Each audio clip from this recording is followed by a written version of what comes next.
देखो आज हम मोस्ट इम्पोर्टेंट टॉपिक पढ़ रहे हैं और मोस्ट इम्पोर्टेंट टॉपिक के सवाल कर रहे हैं। परीक्षा में इस टॉपिक से सवाल हर साल पूछे जाते हैं, है ना। देखो छींक भी आ रही है, मतलब हर साल पूछे जाते हैं परीक्षा में सवाल। रियलिटी बता रहा हूँ, हर वर्ष आता है, बहुत पहले से आ रहा है, पिछले साल भी इससे सवाल पूछे गए थे, इस साल भी आएंगे। मोस्ट इंपॉर्टेंट टॉपिक है, इसलिए मेरे को अभी इसको करवाना पड़ रहा है ना। टॉपिक क्या तुम्हारा? विभाजन सूत्र, है ना। मोस्ट इंपॉर्टेंट है, परीक्षा में आता है, इसको अभी समझो। सबसे जो बहुत जरूरी है, जो मोस्ट इंपॉर्टेंट है, परीक्षा में हर साल पूछा जाता है, इसके सवाल आने की पूरी फुल गारंटी, उसको समझना बहुत जरूरी है। विभाजन सूत्र को, और ये टॉपिक का है आपका अध्याय 7 का, मोस्ट इंपॉर्टेंट, आईएमपी मतलब इंपॉर्टेंट टॉपिक है। देखो सबसे पहले हम बेसिक से शुरू करेंगे, बिल्कुल पहले हम सूत्र समझेंगे, फिर उदाहरण के बारे में समझेंगे। देखो यहां पर सूत्र क्या होता है, इसका सूत्र क्या होता है? देखो, दो बिंदु ए तथा बी को जोड़ने वाला रेखाखंड, दो बिंदु, एक बिंदु ए और दूसरा बिंदु बी को जोड़ने वाला रेखाखंड, और बिंदु ए के निर्देशांक कितने हैं? x1, y1। इस बिंदु ए के निर्देशांक कितने हैं? x1, y1। और इस बिंदु बी के कितने हैं? बी के निर्देशांक है x2, y2। बी के निर्देशांक है x2, y2, x2, y2 को जोड़ने वाले रेखाखंड। ये दो बिंदु को जोड़ने वाले रेखाखंड, दो बिंदु को जोड़ने वाले रेखाखंड ए बी को, दो बिंदु है, पहला बिंदु हो गया ए, दूसरा बिंदु हो गया बी, और इन दोनों को जोड़ने वाला रेखाखंड क्या होगा तुम्हारा? ए बी हो गया। जोड़ने वाला रेखाखंड क्या होगा तुम्हारा? ए बी हो गया। इस ए बी को m1 अनुपात m2 के अनुपात में आंतरिक रूप से विभाजित करने वाले बिंदु P के निर्देशांक। अब एक बिंदु P ऐसा है, एक बिंदु P ऐसा है, एक बिंदु P ऐसा है, एक बिंदु P ऐसा है जो इस पूरे रेखाखंड को, जो एक बिंदु P ऐसा है जो इस पूरे रेखाखंड को दो अनुपात में बांट रहा है। यहां से लेके यहां तक का अनुपात कितना हो गया? m1, और यहां से लेके यहां तक का अनुपात कितना हो गया? m2 हो गया।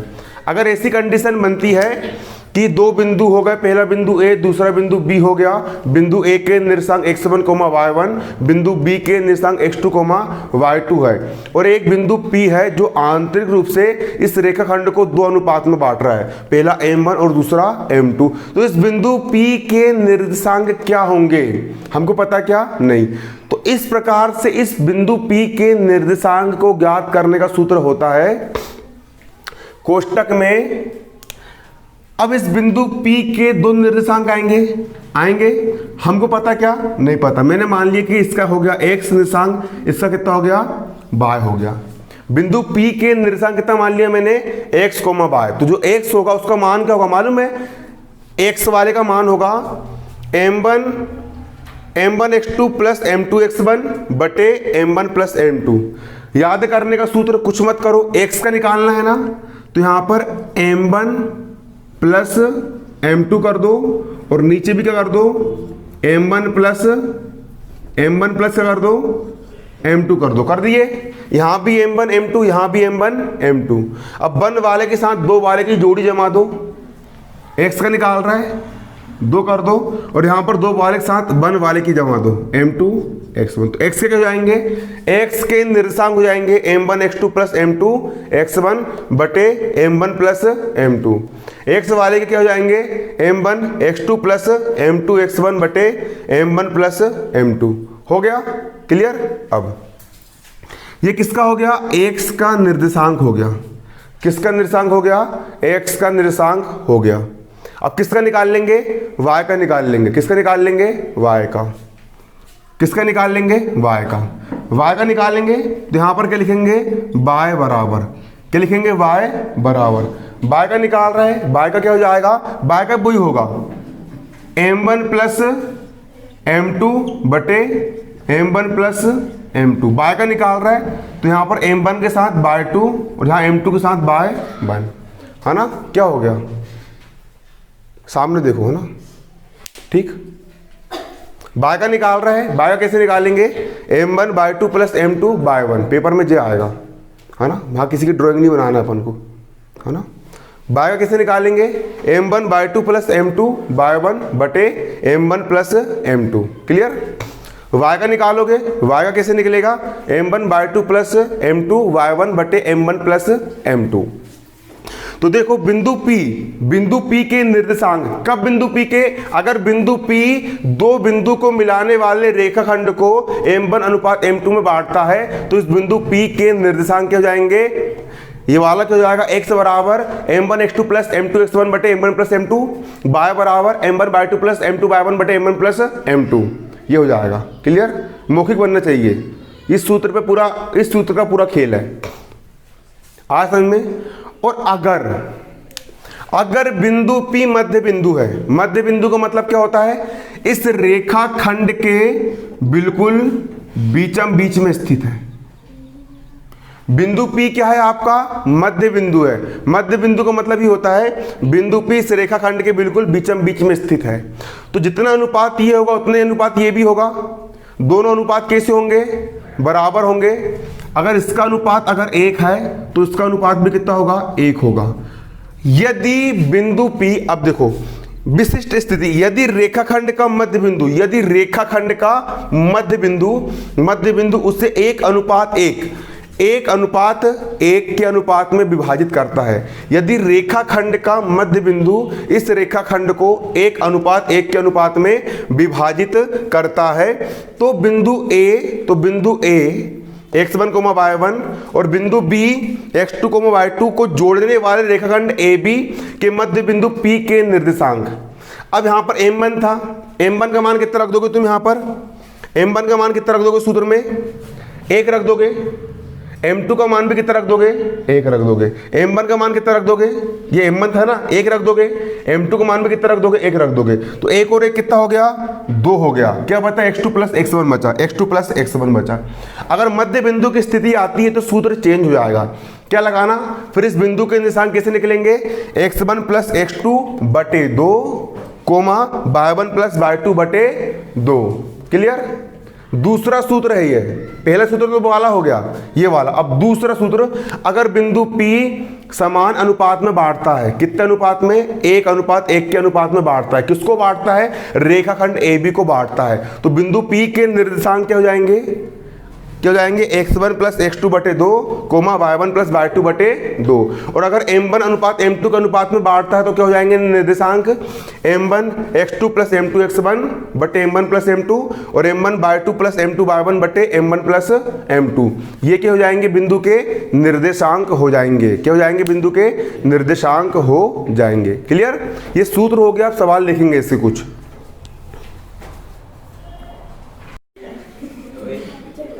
देखो एग्जाम्पल 6, उदाहरण 6 क्या बोल रहा है। उदाहरण 6 को पहले बारीकी से पढ़ो, सवाल को पहले बारीकी से पढ़ो और सवाल को बारीकी से समझो।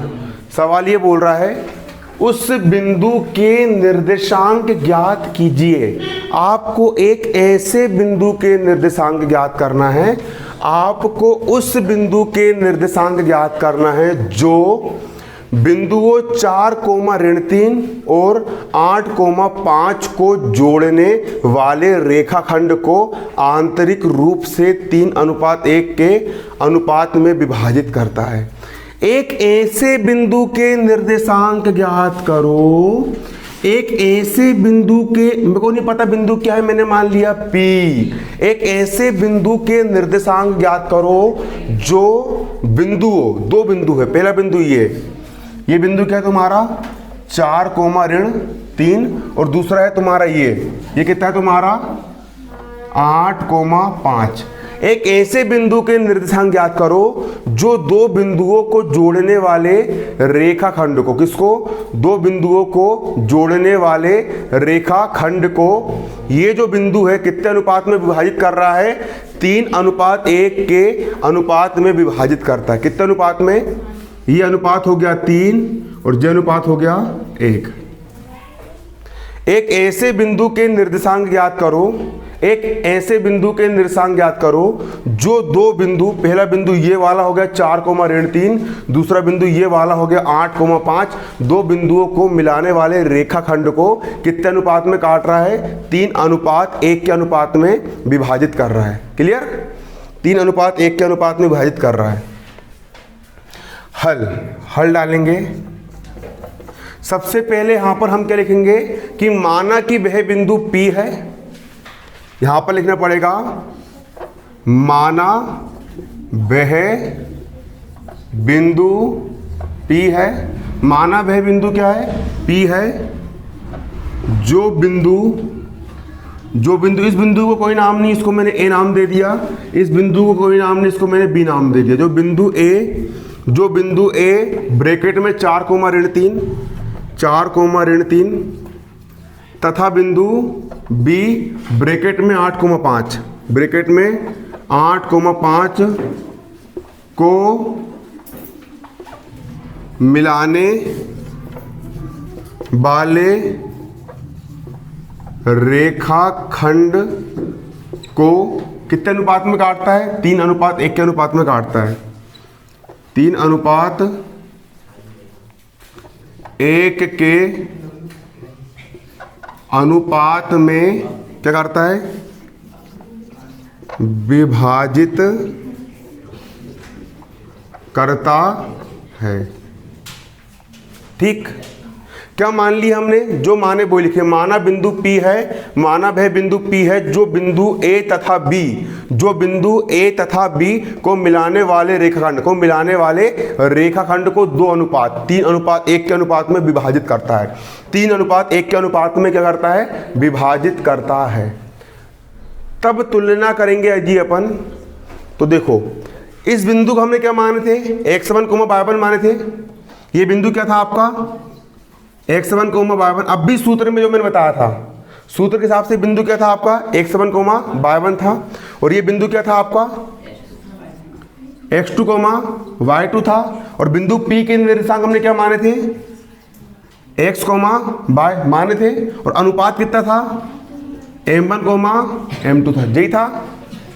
तो यहाँ पर x1 का मान कितना है? 4 है। x1 का मान कितना है? ये x1 है ना, और ये y1 है। x1 का मान कितना है? x1 का मान 4। x2 का मान कितना है? x1 का मान कितना है? 4। x1, y1। y1 का मान कितना है? y1 का मान -3 है। क्लियर? अब ये x2, y2 है। x2 का मान कितना है? 8। और y2 का मान कितना है? 5। x2 का मान कितना है? 8। और y2 का मान कितना है? 5। क्लियर? अनुपात m1 अनुपात m2 के अनुपात में बांटता है। तो अनुपात m1 का मान कितना है? अनुपात m1 का मान कितना है यहाँ पर आपका? 3। और अनुपात m2 का मान कितना है यहाँ पर आपका? m2 का मान यहाँ पर आपका कितना है? 1 है। क्या ज्ञात करना है? क्या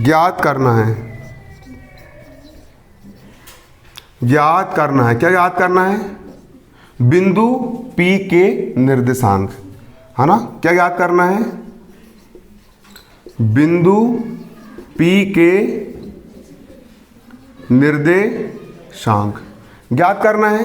बिंदु P के निर्देशांक। सूत्र क्या होता है आपका यहाँ पर?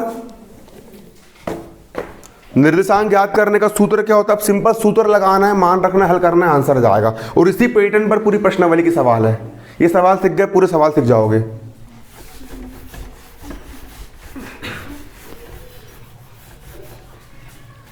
ज्ञात करना है बिंदु P के निर्देशांक बराबर क्वेश्चन मार्क।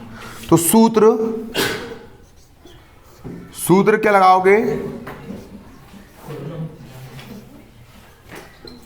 बिंदुओं को देखना, सूत्र क्या होता है? सूत्र होता है बिंदुओं x1, y1 तथा x2, y2 को m1 अनुपात m2 के अनुपात में क्या करने वाले? विभाजित करने वाले बिंदु। क्या करने वाले? विभाजित करने वाले बिंदु P x, y के निर्देशांक। अब भी लिखवाया सूत्र, जस्ट अब भी क्या लिखवाया, अगर दो बिंदु x1 y1 है और इन दोनों बिंदु को एक बिंदु बीच में P है, किस अनुपात में काट रहा है, m1 अनुपात m2 के अनुपात में काट रहा है, तो उस बिंदु P के निर्देशांक क्या होंगे, तो बिंदु P के निर्देशांक, किसके निर्देशांक, बिंदु P के निर्देशांक निकाल लेंगे। तो देखो अब बिंदु P के निर्देशांक बराबर, पहला निर्देशांक क्या होगा इसका, x हो गया, x बराबर क्या निकालोगे, m1 x2 plus m2 x1 बटे m1 प्लस m2 निकल गया, क्लियर। अब किसका निकाल लोगे, y का, y बराबर क्या हो जाएगा, m1 y2 plus m2 y1 बटे m1 प्लस m2, क्लियर है ना, हो जाएगा। सीधे एक्टिव होके बैठो तब समझ में आएगा यहाँ पे, है ना कि नहीं, है ना, सोना नहीं है ना, एक्टिव होके, है ना, फोकस होकर के तब समझ में आएगा यहाँ पे, है ना। देखो क्या जाएगा, m1 m2 plus m2 x, m1 x, सूत्र क्या होता है, m1 x2, है ना, पूरे फोकस एनर्जेटिक रहो, बिल्कुल पूरा फोकस से समझो उसको, है ना, पूरा फोकस होगा तो समझो, तब बिल्कुल रिजल्ट आएगा। पूरा ध्यान कायम है, बस रिजल्ट, एक ही लक्ष्य अपना, अपना लक्ष्य क्या है, बस 99 बना करके रिकॉर्ड तोड़ना, कुछ नाम करके दिखाना है। x बराबर क्या होगा, m1 x2 plus m2 x1 बटे m1 प्लस m2, पूरा घुसेड़ लो दिमाग, पूरा एक एक चीज कहाँ से आ रहा है, यही मैं बोल रहा हूँ। तुम्हारे कान में इतनी शक्ति होती है, अगर तुमने ढंग से फोकस से सुन ही लिए तो तुमको यही सवाल याद हो जाएगा, रट जाएगा, बिल्कुल पूरे एक्टिव होकर के बैठो। x बराबर क्या होता है, m1 x2 plus m2 x1 बटे m1 प्लस m2 और m1 y2 plus m2 y1 बटे m1 प्लस y2, ये सूत्र होता है। अब सिंपल मान रख रहा हूँ, x का हो गया x बराबर का बराबर, m1 का मान कितना है, m1 मतलब m1 अनुपात m2, m1 का मान कितना है, 3 है, m1 का मान कितना है, 3, m1 का मान 3 गुणा x2 का मान कितना है, x2 का मान है 8 धन m2 का मान कितना है, m1 m2 का मान 1 है, m2 का मान कितना है, 1 है, 1 गुणा x1 का मान कितना है, x1 का मान कितना है, 4 है, x1 मतलब शुरू वाला बिंदु का ये x1 y1, x1 का मान कितना है, 4 है, 4 बटे m1 प्लस m2, m1 का मान हो गया 3, m2 का मान हो गया 1, 3 धन 1 कोमा y का हो गया y। अब इसके बाद m1 का मान कितना है, यहाँ पर m1 का मान यहाँ पर है 3, यहाँ रख दिया 3 गुणा y2 का मान कितना है, यहाँ पर y2 का मान कितना है, y2 का मान है 5, 5 रख दी धन m2 का मान कितना है, यहाँ पर m2 का मान है यहाँ पर 1 गुणा y1 का मान कितना है, यहाँ पर y1 का मान यहाँ पर ऋण 3 है, कितना है यहाँ पर ऋण का 3 बटे m1 प्लस m2 है, m1 का मान हो गया 3, m2 का मान हो गया 1, यहाँ पर हो जाएगा 3 धन 1। इसके बाद x का हो गया x बराबर 8 दिया 24 धन 4 1 कम 4 बटे 3 और 1 4, y का हो गया y 5 दिया 15 धन गुणित ऋण ऋण 3 1 कम 3 बटे 3 और 1 कितना हो गया 4, x बराबर 24 और 4 कितना हो गया 28 बटे में कितना है 4, y बराबर 15 में से 3 गए 12 बटे में कितना है 4, x बराबर 4 कम 4 4 7 28, y बराबर 4 कम 4 4 दिया 12, x का मान 7, y का मान कितना आ गया 3। अतः बिंदु P x, y के निर्देशांक क्या हो जाएंगे 7, x का मान है 7, y का मान कितना आया 3 है, और यही क्या है आपका आंसर। इसको नोट करो, कॉपी में पूरा उतारो उसको, 7, 3 है। पेपर में सब पूरा पूरा करके आना पड़ेगा, बुक में देखो तो 2 लाइन में खत्म कर दिया, ऐसा नहीं पूरा पूरा करना पड़ता, तब नंबर मिलते गणित में। देखो यहाँ पर आपका एग्जाम्पल नंबर 7, अध्याय 7 का उदाहरण 7 इंपॉर्टेंट क्वेश्चन है, इस पैटर्न पर यहाँ पर सवाल आते भी है। अध्याय 7 का कौन सा उदाहरण 7, कौन सा उदाहरण, उदाहरण 7, उदाहरण 7 काय का, अध्याय 7 का उदाहरण 7। बिंदु कौन सा बिंदु, ऋण 4, 6, बिंदु क्या, पहला बिंदु क्या है तुम्हारा यहाँ पर ऋण 4, 6, पहला बिंदु क्या हो गया ऋण 4, 6, और दूसरा बिंदु क्या है यहाँ पर तुम्हारा, दूसरा बिंदु तुम्हारा क्या है यहाँ पर ऋण 6, 10, पहला बिंदु क्या हो गया, ऋण 4,6 और दूसरा बिंदु क्या हो गया, ऋण 6,10। यहाँ पर कितने बिंदु दिए, यहाँ पर 2 बिंदु दिए हैं।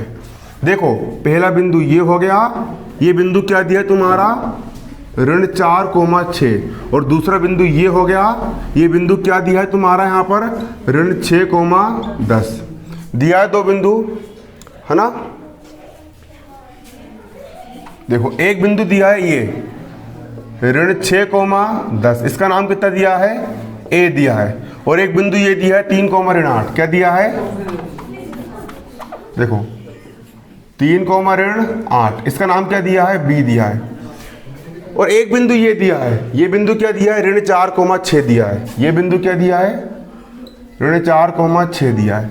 तो ये वाला बिंदु ऋण 4,6, ये वाला बिंदु ऋण का 4,6 है ना, ये वाला बिंदु ऋण 4,6, 2 बिंदु ए और बी, 2 बिंदु ए और बी को मिलाने वाले रेखाखंड को किस अनुपात में बांटता है। इसके पहले अनुपात दिया था, अपन ने क्या निकाले थे, बिंदु के निर्देशांक निकाले थे। इस बार बिंदु के निर्देशांक दिए हैं ऑलरेडी, ऋण 4,6, अनुपात निकालो कि ये वाला अनुपात कितना है और ये वाला अनुपात कितना है। तो मैंने मान लिया कि माना बिंदु P, इसको क्या नाम दे देंगे अपन, P, क्या नाम दे देंगे इसको हम, P। हम मान लेंगे कि माना बिंदु P है ना, बिंदु A और बिंदु B को मिलाने वाले रेखाखंड को M1 अनुपात M2 के अनुपात में क्या करता है, विभाजित करता है। ठीक, हमको क्या याद करना है, यहाँ पर अनुपात याद करना है, किस अनुपात में बांटता है। तो माना बिंदु P 2 बिंदु A और B को मिलाने वाले रेखाखंड को M1 अनुपात M2 के अनुपात में विभाजित करता है।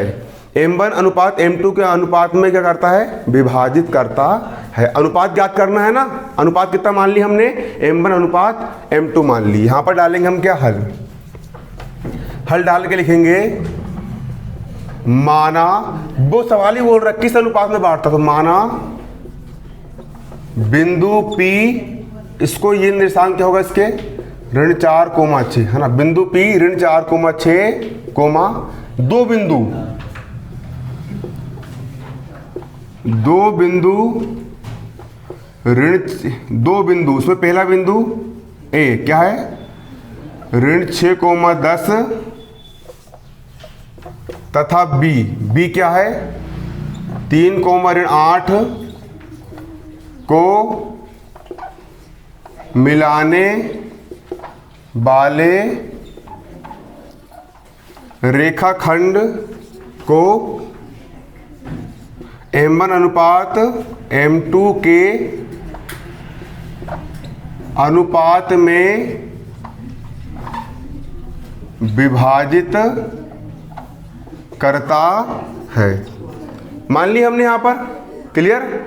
अब सूत्र क्या होता है, सूत्र जो होता है, सूत्र क्या होता है, बिंदुओं x1, एक बिंदु है x1, y1 और दूसरा बिंदु क्या है x2, y2।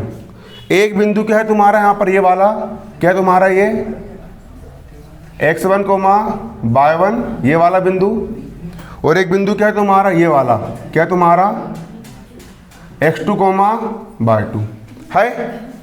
एक बिंदु ये वाला हो गया, अच्छे समझ लो यहाँ पे, एक बिंदु ये वाला हो गया तुम्हारा क्या, x1, y1, और एक बिंदु ये वाला हो गया तुम्हारा क्या हो गया, ये क्या होगा तुम्हारा x2, y2 को एक बिंदु P किस अनुपात में बांट रहा है, M1 अनुपात M2 के अनुपात में बांटता है। तो सूत्र क्या होता है तुम्हारा, इसके निर्देशांक क्या हो जाएंगे, x बराबर हो जाएंगे M1 x2 plus M2 x1 बटे M1 प्लस M2, और इसके निर्देशांक y बराबर क्या हो जाएंगे, M1 y2 plus M2 y1 बटे M1 प्लस y2 हो जाएंगे इसके निर्देशांक, इसी प्रकार से होंगे। तो देखो, तो यहाँ पर इस बिंदु का x1, y1 है, तो वैसे यहाँ पर बिंदु A है, तो उसके निर्देशांक भी जाएंगे x1, y1, मतलब x1 का मान ऋण 6 और y1 का मान 10 हो जाएगा, क्लियर। और हो जाएंगे x2, y2, x2 का मान 3 और y2 का मान ऋण का 8। x1 का मान कितना हो जाएगा, तब x1 का मान कितना हो जाएगा, ऋण 6, कोमा y1 का मान कितना हो जाएगा 10, y1 का मान कितना हो जाएगा 10, तथा x2 का मान हो जाएगा x1 y1, x2 y2, x2 का मान हो जाएगा 3, x2 का मान हो जाएगा 3 तथा y2 का मान हो जाएगा ऋण 8, y2 का मान कितना हो जाएगा यहाँ पर ऋण 8 हो जाएगा और है ना। और बिंदु के निर्देशांक क्या माने हमने x, y माने, तो x का मान कितना हो जाएगा, x का मान हो जाएगा ऋण 4 और y का मान हो जाएगा 6, x का मान हो जाएगा ऋण 4 और y का मान हो जाएगा कितना 6, हो गया 6। क्लियर, आया समझ में। अरे दो बिंदु है ना, एक बिंदु हो गया A x1, y1, दूसरा बिंदु हो गया B x2, y2। दो बिंदु को मिलाने वाले रेखाखंड को बिंदु P जिसके निर्देशांक क्या है x, y है, m1 अनुपात m2 अनुपात में बांटता है, तो ये ऐसा सूत्र होता है। तो ये हो गया तुम्हारा x1, y1, x1 हो गया ऋण 6, y1 हो गया 10, x2 हो गया 3, y2 हो गया ऋण 8 और बिंदु P की x हो गया तुम्हारा ऋण 4 और y क्या होगा तुम्हारा यहाँ पर 6 हो गया। क्लियर। अब फिर यहाँ पर वाला सूत्र लगाना है, फिर से सूत्र क्या लगाओगे तुम यहाँ पर, सूत्र क्या लगाओगे यहाँ पर, इसके नीचे जस्ट ये लिखेगा ना, सूत्र क्या लगाओगे, बिंदुओं x1, y1, बिंदुओं x1, y1 तथा x2, y2, ये बिंदु होगा तुम्हारा x2, y2 को m1 अनुपात m2 के अनुपात में विभाजित करने वाले बिंदु P के निर्देशांक बराबर, P का x निर्देशांक क्या हो जाएगा, x बराबर हो जाएगा m1 x2 plus m2 x1 बटे m1 प्लस m2 और y बराबर क्या हो जाएगा m1 y2 plus m2 y1 बटे m1 प्लस m2। हो गया इतना कन्फर्म। चलो लगा दी सूत्र इतना। अब इसके बाद अब खेल चालू।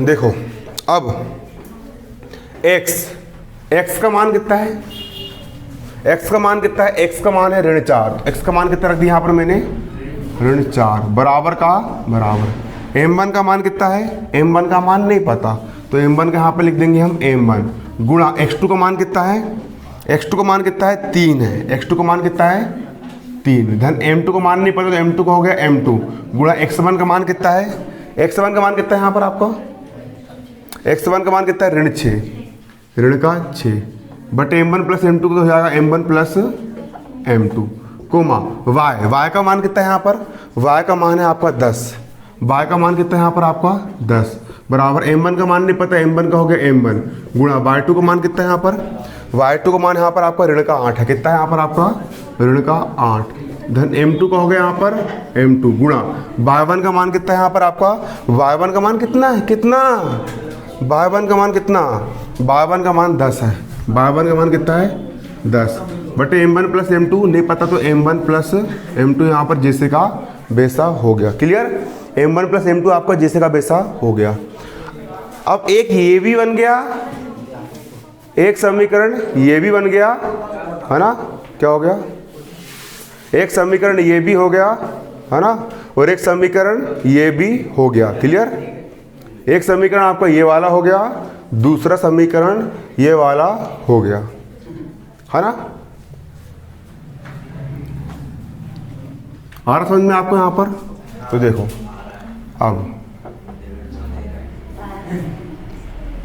अब या तो इसको ले लो या इसको ले लो, इसको लेके चल जाओगे तो भी आंसर आ जाएगा, इसको लेके चल जाओगे तो भी आंसर आ जाएगा।